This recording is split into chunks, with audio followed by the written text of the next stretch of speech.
Before we get started with the video, please make sure that you read the full description because I'll have a step-by-step tutorial there. I'll also have links to diagrams and other things that you might need access to. Also, please make sure you read my pinned comment. I'll have any answers to any questions that have been left in the comments from that point onward. If you're going to attempt this repair, please read the description and please read my pinned comment. Now let's get to the video. So you came here because your AC clutch isn't working. You went onto the forums and what'd they tell you? You're going to need a new compressor. It's going to cost you $2,000. Well, I'm here to tell you we can do it for 140 bucks. The supplies you're going to need to complete this job. An impact is very helpful, but technically you can do it without it. But this is a Milwaukee impact, feeler gauge, a nice big set of straight snap ring pliers, 19 millimeter socket, 5/16 socket, 10 millimeter socket, 3-inch extension, a 1/2 inch ratchet, thread locker, long pry bar, multiple flathead screwdrivers, a voltmeter that can read in volts DC and resistance, and preferably also amps DC, a clutch assembly, this one's from R&Y, and then lastly, a jack. In this video, we're going to go over multiple different ways that you can test the clutch, both without removing the wheel cowl and from the fuse box here, with some more innovative ways that you might have not heard anywhere else. Also, general locations of fuses and stuff like that. It's going to be a full guide. We'll start with diagnosis. Our first stop is going to be the fuse box. You'll find this on the driver's side underneath the engine bay. There's two little tabs here that you lift up, and when you go into the box, you're going to see that the F20 fuse, which is located right here, that's the fuse for the AC clutch. When you go ahead and start the car, you can test for voltage going to this location. I'll go ahead and get the cars fired up and show you what I'm talking about. All right, now I have the car running. When you test for voltage at the fuse, you want to make sure you have it set to max AC. That way you can ensure that the clutch should be getting sent voltage. You see over here in the corner, I've added my ground to this little nut on the side. And now what I'm going to do is I'm going to just put my volt leads across both sides of this fuse. You can see that I'm getting 14 volts to one side and I'm getting 14 volts to the other side. That right there tells you that your AC clutch should be engaged. If your AC clutch is not engaged, when you have voltage across this fuse, that is a strong indicator that you might be dealing with a bad clutch. Let me show you how to test that. All right, what I'm going to do now, this is just an 18 gauge solid core copper wire. This is actually thermostat wire. And what I can do is I can put this wire in where the fuse goes by removing the fuse with some needle nose pliers. Then I can shove this into either side of where that fuse used to be.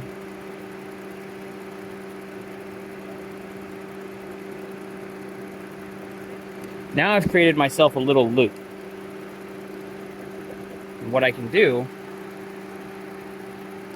this voltmeter, you're going to need a voltmeter that can read DC amps. That's very rare, but if you have one, it makes your life really easy. I'll take my meter and I'll simply amp clamp. I'm getting no amp draw. This test confirms to me that the clutch is not pulling any amperage. Theoretically, there could still be an issue with the wire going to the clutch, although that is very unlikely. If you have power going to your fuse and you don't have any amp draw, that automatically tells you that your coil is OL. Another method that I've seen is actually trying to check the resistance of the coil from the top. This is not a very sure method, but you can still have your ground probe hooked up over here, set your meter to resistance, and then use your meter to check both sides. One of these sides should be the hot side. You see in my case I have OL there, and I have OL there. So I prefer to check it underneath the car, but both the amp clamp check and the resistance check from the top are two ways that you can start to get an idea of, is it really worth pulling this wheel off, taking off the cowl, and getting to that AC clutch. That's what we're going to get into next. We're going to actually pull off the side of the wheel, show you the AC clutch underneath the car, and how to do that process. This is what it looks like when the AC clutch coil is working properly. You can see I have the same setup where I've jumped across the fuse with an 18 gauge thermostat wire. and you can see I'm pulling right around 2.9 DC amps. So just wanted to show you what that test looks like when it actually works correctly.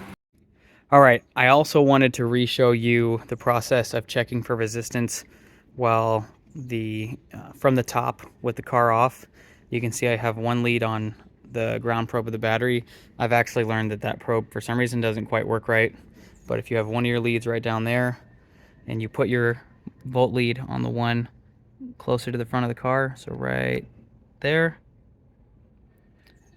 you can see it's reading 4.67, so it's a tad bit higher than the true reading of around 3.5 ohms, but it definitely will let you know if it's OL or not. So if you have your negative going to the negative and your other lead going right there, obviously the fuse does have to be out because you need to break the circuit. You should have resistance to that first probe. The other one, you won't have any resistance to. It'll show OL. But this first one, that's another good indicator without removing the side wheel cowl of how to get this fixed. All right, we're getting ready to jack up the car so we can gain access to the AC clutch. That's going to require a 19mm socket. I prefer an impact wrench if you have it. Milwaukee Gen 4 can get the job done.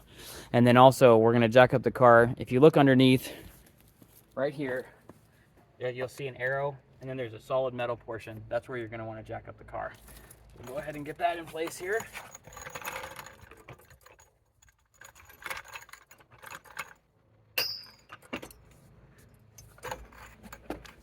Get it jacked up. Parking brake is applied. I got a chock on one of the back wheels as well.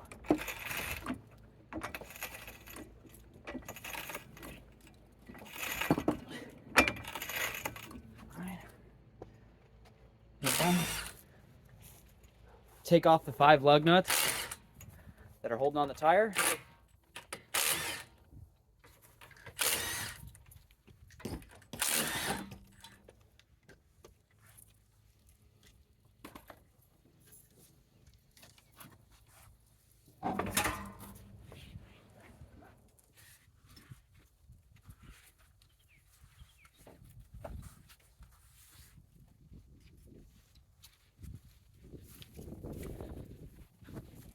And now I'll show you how you can gain access to the inside. Now that we're here, there's a bunch of screws lining this whole entire side. All of those can be taken out with a 5/16. There is also one 10mm that's sitting right here. There's also a couple of clips right here that you can actually just unscrew to get out. So we'll go ahead and remove those right now.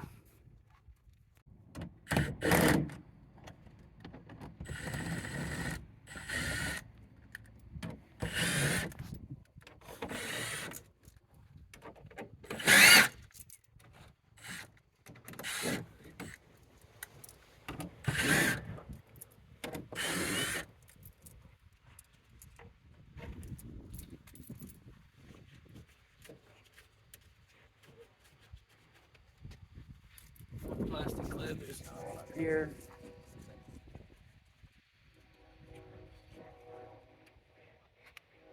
There also used to be a plastic nut right down here by the control arm, but I broke it, so it's gone now. But yeah, it used to be right there.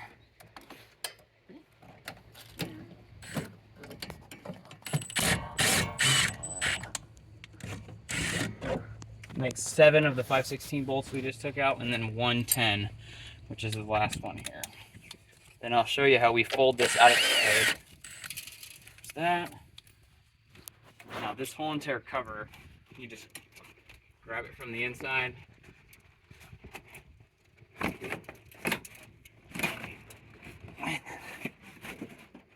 it out. You can just fold the whole entire thing over here.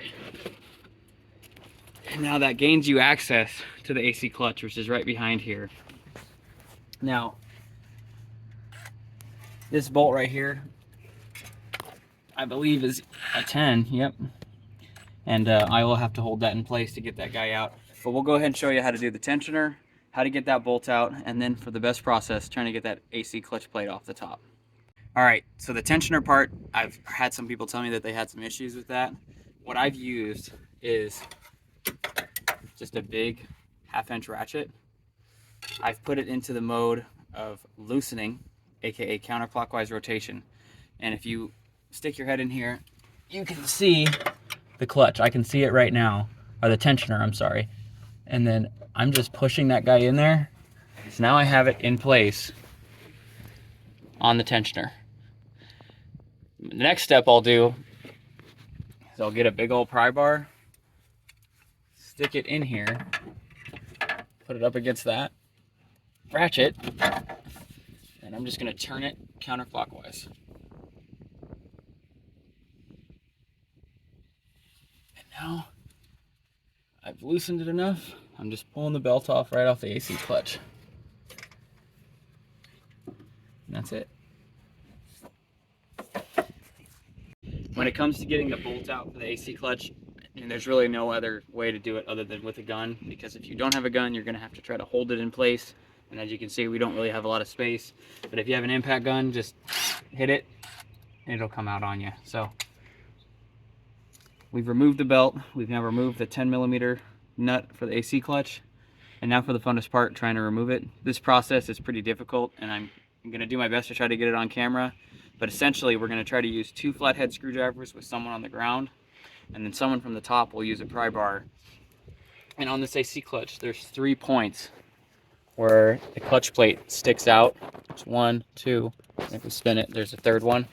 So we're trying to stick our screwdriver on these 2 points down low while positioning this top one so that someone on the top with a pry bar can pull from there. But the whole entire point is to get this puck off. And your new AC clutch assembly should come with all the parts you need here, so don't worry about damaging it. You'll have all new parts. So another part I forgot, there's this under cowl that you will need to remove to gain access to underneath the clutch. It's a bunch of 5/16 and 10mm and then a couple plastic clips. You really just need to remove enough so that this cover can flop out of the way. I'll show you what it looks like when I'm all done. All right. I'm only using a jack. I don't have jack stands, so I'm kind of being an idiot. I have all 3 wheels chalked, and I also put the tire underneath the wheel just to protect myself. I also want to show you underneath. I was able to fold those cowls all the way out of the way without taking them all the way out, so now I have an easy flat space to work with. And then you can see here, I do have a helper. We're using a step stool. This part, if you don't have a second person, I feel bad for you. But if you go down here, he's going to be sticking his pry bar down into this area to get onto one of those flaps so that he can pull on the clutch at the same time as me.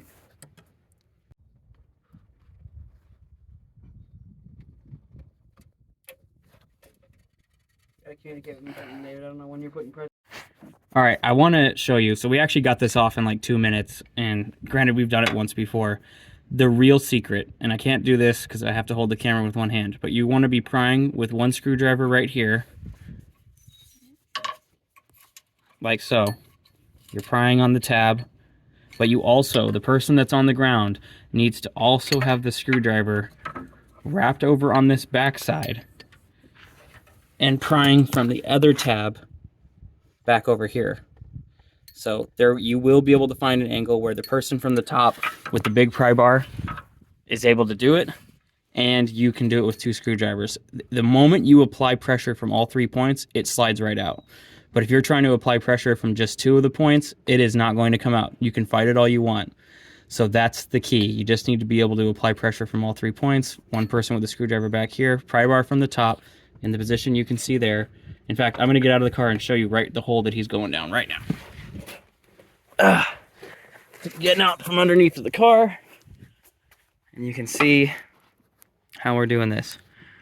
We're on the other side of these tubes, going straight down around the radiator hose and down and in. Anyway, you're gonna have to fight with it. It's gonna be a battle, but once you get it, honestly, the hard part's over.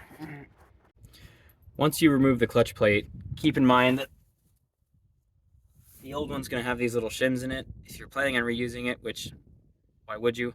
Make sure that you don't lose any of those shims and that they go back in here. Now that we have that front clutch plate off, there's going to be one snap ring that we need to remove. I bought an Icon set. It's a 6-piece. This is the biggest set of the straight bites they have. These ones work great for the next bit of this process. So we're going to go in here, put our snap rings onto this first snap ring in here.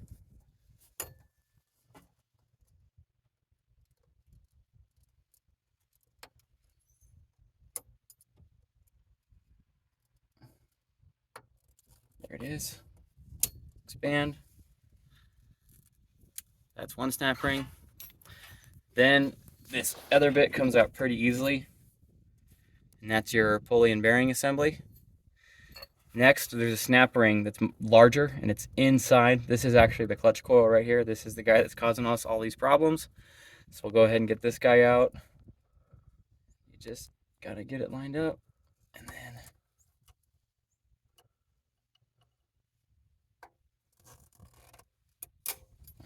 that's it. Pull this off. Now, remove the coil. Oh, it's plugged in. Forgot about that. There's a pull up on the back of this plug where you have to push up, and then you can push it in and pull it out. So I'm gonna have to get underneath there to get to that rope. So we'll just pull up on this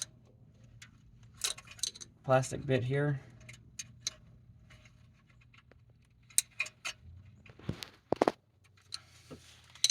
And then we should be able to push in.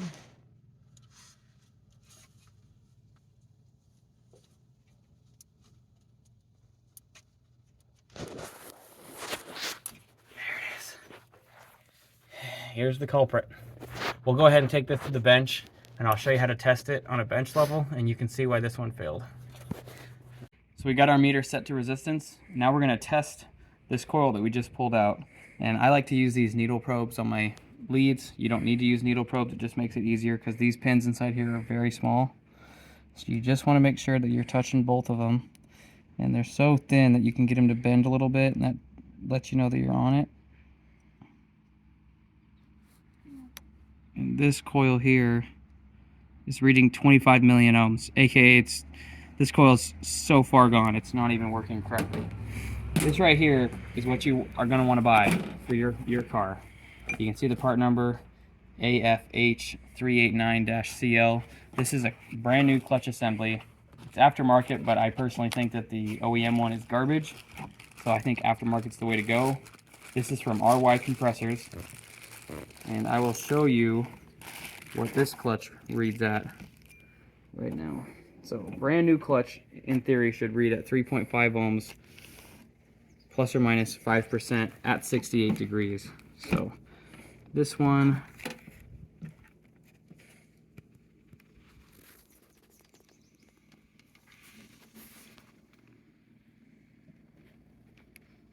just gonna make sure I get my leads on there right.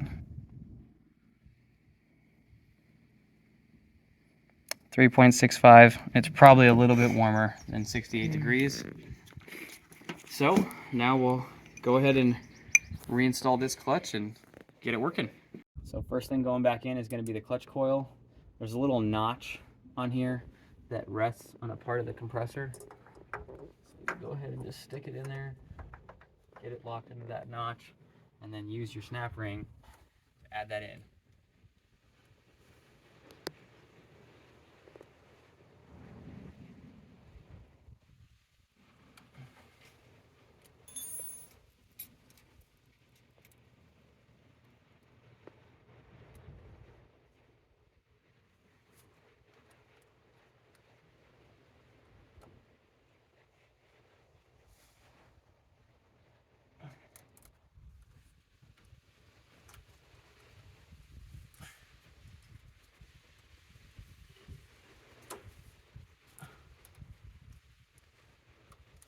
I got it pushed in there. I'm just going to use a flathead.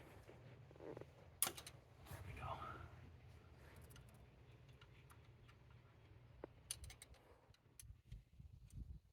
All right. Next step, we got bearing assembly.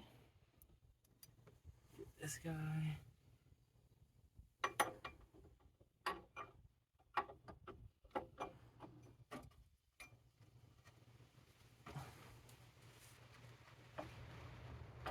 Ow. Slid on over that. And we'll use our second snap ring to get that guy.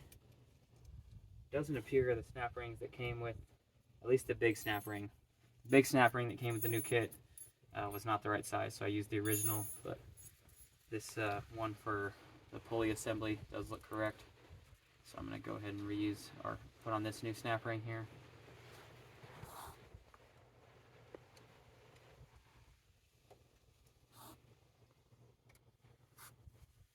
Again, just put it in place.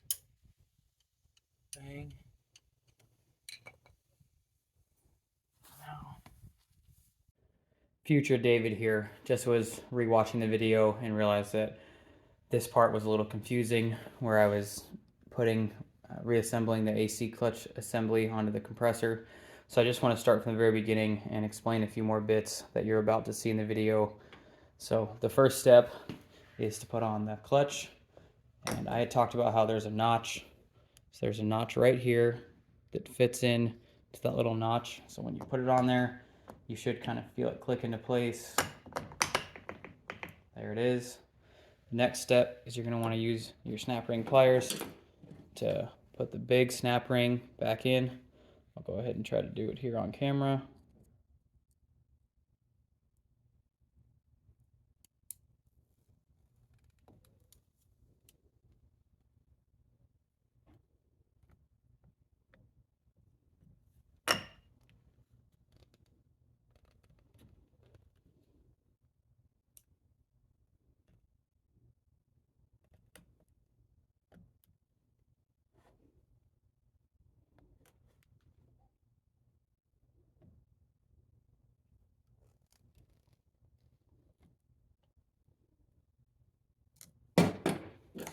You can also use a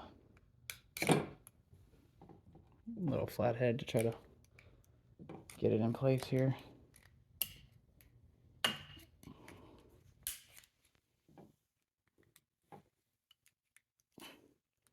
So you can see I got this, used the snap ring pliers to get it somewhat of the way.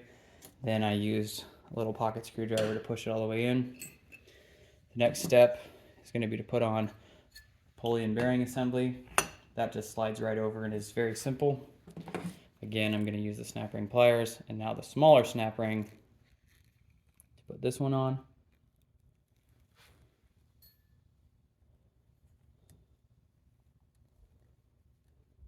Same thing, get it in place, and I'm going to push it with a screwdriver till I feel it solidly click in.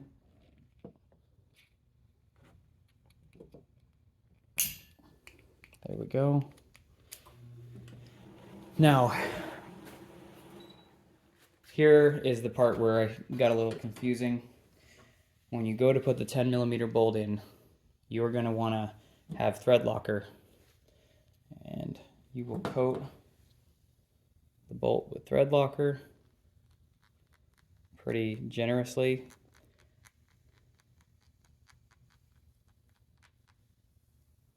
That's a little excessive, but it is what it is. At this point in time, you will also make sure that any shims that you have will go in here. You'll see in the video that the shims that came with the RY compressor clutch kit didn't even fit in the hole, which was really frustrating. So you're going to want to save the shims that you came off your old clutch assembly. But in theory, you would put those in there, push this onto here, and then before you have it in all the way, hopefully you still have your helper, you want to take a feeler gauge. Now, the tolerance is 0.5 millimeters is how much gap you should have between the plate and the bearing assembly. So what I did is I took two slits. This one's 0.3 millimeters. This one is 0.2 millimeters. So the two together make about 0.51. And I took the two that I cut off and I put them on one side.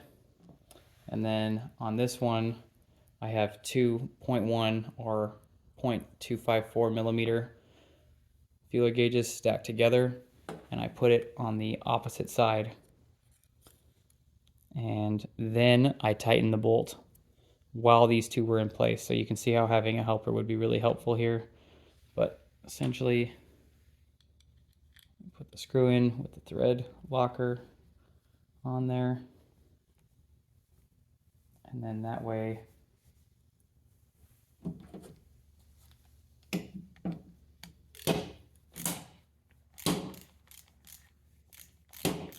as you're tightening it down,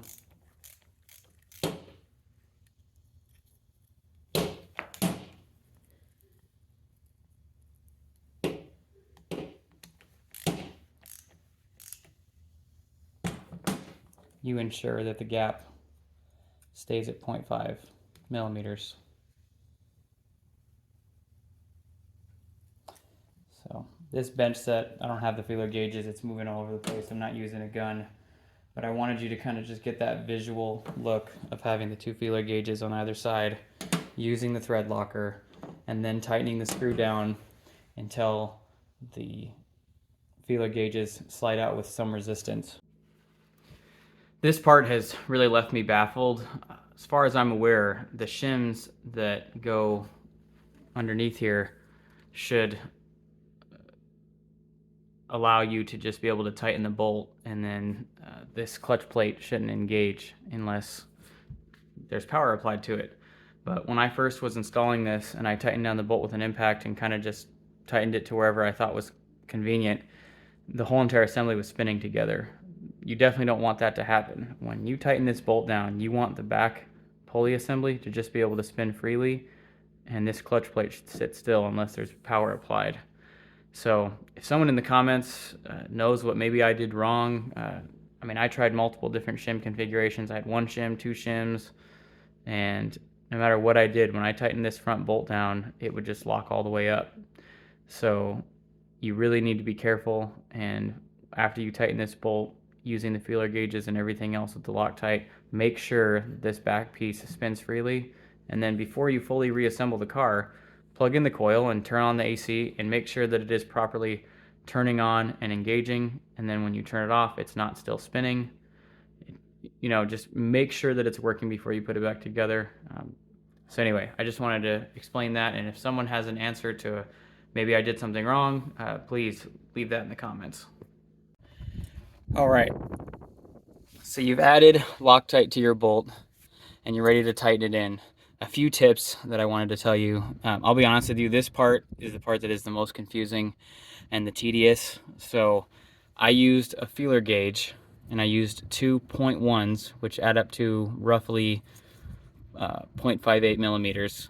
The tolerance for the gap between the front clutch plate and the bearing assembly is 0.4 to 0.7, with 0.5 millimeters being ideal. The key is you're going to want to have your feeler gauge installed behind the clutch plate, and I actually even had 2 feeler gauges as well that I cut off. I'll show you that right now. I took 2 out of my set and cut them off, and these 2 together also add up to around 0.5 millimeters. And what I did is I put 1 on one side, and then I put my other set on the other side, so that when I tightened this bolt with the thread locker on it, I knew I'd have roughly that 0.5 millimeter gap. Then I removed them, and that is how you need to set the gap for this clutch. It's a total pain in the butt, but that's the way you have to do it. Get yourself a feeler gauge, cut 2 of them off so you have 2 separate sections that are 0.5 millimeters. Have them on both sides, get it tight, pull them out. So that's really the last little bit that you need to know. Obviously, you know, plug that connector back in right there. And then I tested it multiple times without putting it back together, just in this state right here. Also, getting a serpentine belt on is very uncounterintuitive. You want it to go out of the AC, around the idler pulley, then back around the alternator. And then I'll post a diagram, but just keep that in mind, because at first you're going to think, oh, I'll do it from the alternator straight up to the, do it from the AC straight up to the alternator and then around the idler. No, it needs to go AC, idler, then alternator, just like that. So hope that helps. I'll go ahead and put it all back together, but of course just in reverse order. You know, I already got that underside back in, and now I just got to work on getting this guy back on in the tire. But I tested it multiple times, just made sure that it turned on and off properly, wasn't spinning when it shouldn't be, made sure that my gap was at that 0.5 millimeters, and I think you get the point. Sorry for repeating, but this is definitely a very critical part. If the gap's not right, or it's spinning when it shouldn't be, it's not going to work, or it's going to be on all the time and then it's going to freeze up and then it's not going to work. So you need to make sure you get the gap right, and then you need to make sure you put blue thread locker on this bolt. So feeler gauge, very important. All right, well, that's pretty much it. Sorry for the somewhat abrupt ending there. Kind of just ran out of filming material, but the car, it's doing great. AC is working great. Been using it for about a couple days and tested it a few times. Made a couple shorts for you guys to also watch, and yeah, that's pretty much it.